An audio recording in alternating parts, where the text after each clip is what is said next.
আজ আমি ভূগোলের একটি বেসিক বিষয় নিয়ে আলোচনা করব। তার আগে বলে রাখি, তোমরা কোনো বিষয় মুখস্থ করার চেষ্টা করবে না, কারণ বিষয় সম্পর্কে পরিষ্কার ধারণা না থাকলে পরীক্ষার সময় কোশ্চিন ঘুরিয়ে করা হয়, তাহলে তোমাদের লিখতে অসুবিধা হবে। আমি তোমাদের প্রতিটি বিষয় সম্পর্কে সহজ ও সরল ভাষায় আলোচনা করে পরিষ্কার ধারণা তৈরি করতে সাহায্য করব এবং তোমরা সহজেই পরীক্ষার হলে যে কোনো প্রকারের কোশ্চেন সহজেই গুছিয়ে লিখে আসতে পারবে। ধৈর্য সহকারে তোমরা পুরো ভিডিওটি দেখবে।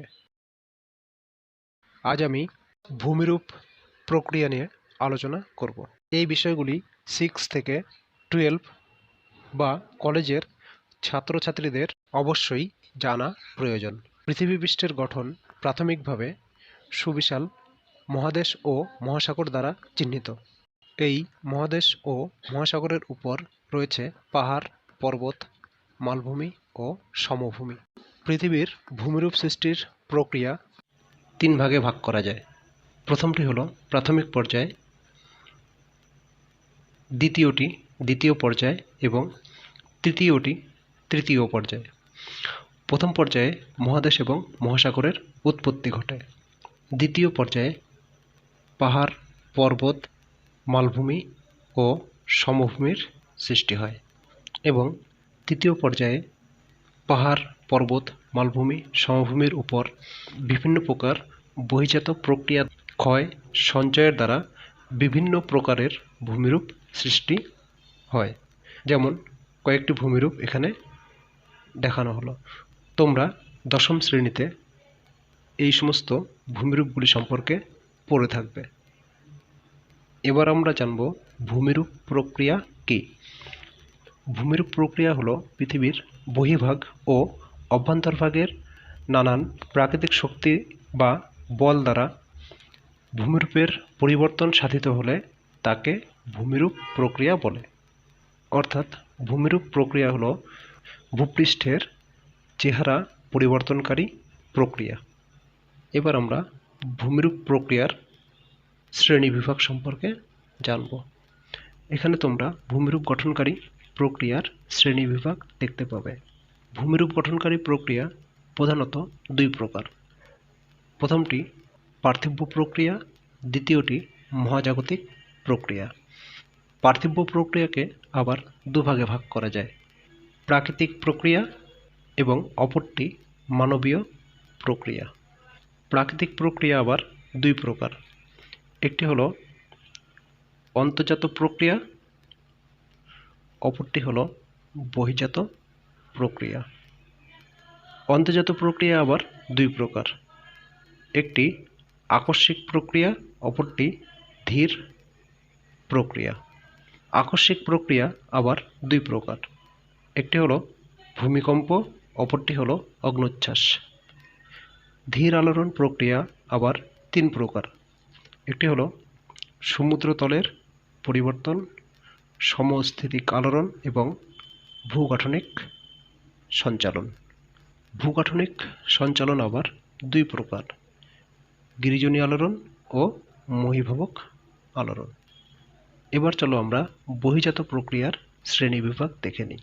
বহির্জাত প্রক্রিয়াকে 3 ভাগে ভাগ করা যায়। একটি হলো আরোহণ, অপরটি হলো অবরোহণ এবং জৈবিক প্রক্রিয়া।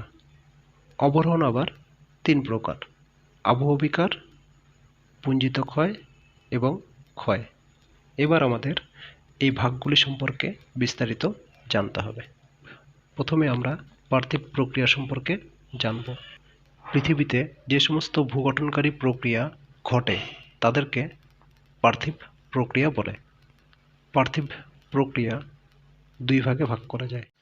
প্রথমটি হলো অন্তর্জাত প্রক্রিয়া এবং দ্বিতীয়টি হলো বহির্জাত প্রক্রিয়া। অন্তর্জাত প্রক্রিয়া হলো পৃথিবীর অভ্যন্তরভাগে বিভিন্ন ধরনের অর্ধতরল পদার্থ রয়েছে। মূলত চাপ ও তাপের কারণে পদার্থের ভৌত ও রাসায়নিক বৈশিষ্ট্য পরিবর্তন ঘটে, যার ফলে ভূ অভ্যন্তরে তেজস্ক্রিয় পদার্থের ভাঙন থেকে উৎপন্ন তাপশক্তির ফলে পৃথিবীর ভূমিরূপ পরিবর্তন ঘটলে তাকে অন্তর্জাত প্রক্রিয়া বলে। ধীর আলোড়ন বলতে পৃথিবীর অভ্যন্তরে উৎপন্ন শক্তি দ্বারা হাজার হাজার বছর ধরে ভূত্বকের যে পরিবর্তন ঘটে চলেছে তাকে ধীর আলোড়ন বলে। ধীর আলোড়ন দুই প্রকার। প্রথমটি হল মহীভাবক আলোড়ন। যে আলোড়ন দ্বারা মহাদেশ ও মহাসাগরের সৃষ্টি হয় তাকে মহীভাবক আলোড়ন বলে। মহী শব্দের অর্থ মহাদেশ এবং ভাবক শব্দের অর্থ সৃষ্টি, অর্থাৎ মহীভাবক আলোড়ন দ্বারা মহাদেশ ও মহাসাগরের সৃষ্টি হয়। মহীভাবক আলোড়নে বল উল্লম্বভাবে প্রযুক্ত হয়, অর্থাৎ পৃথিবীর ব্যাসার্ধ বরাবর। এবার আমরা গিরিজনী আলোড়ন সম্পর্কে জানব। যে আলোড়ন দ্বারা গিরি অর্থাৎ পর্বত সৃষ্টি হয় তাকে গিরিজনী আলোড়ন বলে। গিরিজনী আলোড়ন অনুভূমিকভাবে বা পৃথিবীর স্পর্শক বরাবর বল প্রযুক্ত হয়। গিরি শব্দের অর্থ পর্বত এবং জনি শব্দের অর্থ সৃষ্টি। আকস্মিক আলোড়ন হল ভূ অভ্যন্তরে উদ্ভূত বলের প্রভাবে যখন কঠিন ভূত্বকের অত্যন্ত দ্রুত ও আকস্মিক পরিবর্তন ঘটে তখন তাকে আকস্মিক আলোড়ন বলে। যেমন ভূমিকম্প ও আগ্নেয়োচ্ছ্বাস। ধীর আলোড়ন আবার দুই প্রকার। প্রথমটি হল ইউস্ট্যাটিক আলোড়ন। ভূ আলোড়নের দ্বারা বিশ্বব্যাপী সমুদ্রপৃষ্ঠের উত্থান ও পতনকে বোঝায়। অপরটি হল সমস্থিতি আলোড়ন। সমস্থিতি আলোড়ন বলতে সমুদ্রপৃষ্ঠের সাপেক্ষে উঁচু ও নিচু স্থানগুলির মধ্যে উচ্চতাগত যে সাম্য অবস্থা বজায় থাকে তাকে সমস্থিতি বলে।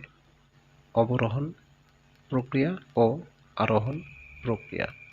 অবরোহণ প্রক্রিয়া হল যে বহির্জাত প্রক্রিয়ার মাধ্যমে ভূপৃষ্ঠের উপর কোনো উঁচু জায়গা ক্রমাগত ক্ষয়ের মাধ্যমে সমতল ভূমিতে পরিণত হয় তাকে অবরোহণ বা ক্ষয়সাধন বলে। অবরোহণ প্রক্রিয়ার মাধ্যমে ভূমির উচ্চতা হ্রাস পায়, উঁচু ভূমি নিচু হয়। যেমন আবহবিকার, ক্ষয়ীভবন, পুঞ্জিত ক্ষয়, নগ্নীভবন, নদী, বায়ু, হিমবাহ ইত্যাদি দ্বারা ক্ষয়কাজ। আরোহণ প্রক্রিয়া হল যে বহির্জাত প্রক্রিয়ার মাধ্যমে ক্ষয়জাত পদার্থ ভূপৃষ্ঠের নিচু অংশে সঞ্চিত হয় বা ভরাটীকরণ হয় এবং নিচু স্থান উঁচু ভূমিতে পরিণত হয় তাকে আরোহণ প্রক্রিয়া বা সঞ্চয় প্রক্রিয়া বলে। নদী, বায়ু, হিমবাহ, সমুদ্র তরঙ্গ, কাস্ট ভূমিরূপ ইত্যাদি বিষয়ের সঞ্চয় কাজের দ্বারা সৃষ্টি ভূমিরূপ। এরই সঙ্গে আরেকটি জিনিস জানতে হবে, অবরোহণ ও আরোহণ প্রক্রিয়াকে একত্রে পর্যায়ন বলে বা গ্রেডেশন বলে। 1876 সালে সর্বপ্রথম জি.কে. গিলবার্ট গ্রেড শব্দটি ব্যবহার করেন। 1904 সালে গ্রেডেশন বা পর্যায়ন শব্দটি ব্যবহার করেন পাওয়েল। এবার আমরা মানবিক প্রক্রিয়া সম্পর্কে জানব। মানবিক প্রক্রিয়া হল কৃষিকাজ, পশুপালন, রাস্তাঘাট নির্মাণ, বসতি নির্মাণ প্রভৃতি দ্বারা মানুষ সর্বদা ভূমিরূপ পরিবর্তন করে চলেছে। অর্থাৎ মানুষের দ্বারা পৃথিবীর ভূমিরূপের পরিবর্তন হলে তাকে মানবিক প্রক্রিয়া বলে। পরিশেষে আমরা মহাজাগতিক প্রক্রিয়া সম্পর্কে জানব। ভূমিরূপ গঠনের ক্ষেত্রে শুধু পার্থিব প্রক্রিয়া নয়, অপার্থিব বা মহাজাগতিক প্রক্রিয়াও কিছুটা দায়ী। যেমন মহাকাশ থেকে ছুটে আসা উল্কাপাতের দ্বারা অনেক সময় পৃথিবী পৃষ্ঠে বৃহৎ গর্তের সৃষ্টি হয়। আমেরিকা যুক্তরাষ্ট্রের অ্যারিজোনা রাজ্যে মিটিওর ক্রেটাল এই ধরনের একটি ভূমিরূপের উদাহরণ। এটি প্রায় 1200 মিটার প্রশস্ত ও 570 মিটার গভীর। পৃথিবীতে বিভিন্ন স্থানে এখন পর্যন্ত মহাজাগতিক প্রক্রিয়ার দ্বারা 50টির বেশি ছোট বড় গর্তের সন্ধান পাওয়া গেছে। অর্থাৎ মহাজাগতিক প্রক্রিয়া হল মহাকাশ থেকে ছুটে আসা উল্কার দ্বারা পৃথিবীপৃষ্ঠে ভূমিরূপের পরিবর্তন ঘটলে তাকে মহাজাগতিক প্রক্রিয়া বলে।